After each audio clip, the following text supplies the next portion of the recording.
اس وقت جو میرے ساتھ مہمان شخصیت موجود ہیں وہ ہیں اسامہ عبدالکریم، جو ممبر ہیں پنجاب اسمبلی کے اور منتخب ہوئے ہیں ڈیرہ غازی خان کے حلقے سے، جہاں بڑی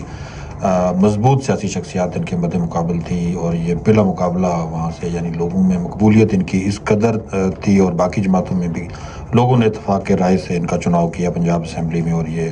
پنجاب اسمبلی میں اپنے علاقے کے مسائل اور پنجاب کے جو مسائل ہیں اس پہ آواز اٹھاتے ہوئے اکثر ہمیں دکھائی دیتے ہیں۔ اسامہ صاحب بہت شکریہ، آپ نے اپنا قیمتی وقت دیا۔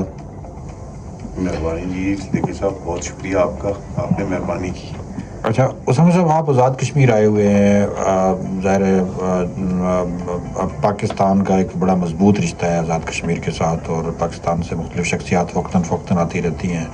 آپ مسلم لیگ نون کی انتخابی مہم پہ آئے ہوئے ہیں، آپ کیا سمجھتے ہیں کہ آزاد کشمیر میں جو ہے مسلم لیگ نون پہلے بھی اقتدار میں رہی ہے، اس بار جو مسلم لیگ نون اپنی مہم چلا رہی ہے، رابطہ عوام مہم اور الیکشن مہم، ان کے مینوفیسٹو میں کون سی ایسی چیزیں شامل ہیں جو آزاد کشمیر کے لوگوں کے لیے مستقبل میں جو ہے نا وہ فائدہ مند ثابت ہو سکتی ہیں؟ دیکھیں جی، گزارش یہ ہے کہ پہلے اگر مسلم لیگ کے مینیفیسٹو کی بات کرنی ہے تو اس میں بڑی اہم بات یہ ہے کہ آپ پنجاب کو دیکھ لیں۔ پنجاب میں مسلم لیگ نون کی جو گورنمنٹ چل رہی ہے، جس دور میں بھی جب بھی مسلم لیگ نون کی گورنمنٹ آئی ہے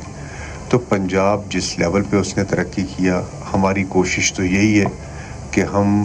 آزاد کشمیر کو اس لیول کی ترقی پہ لے کے جائیں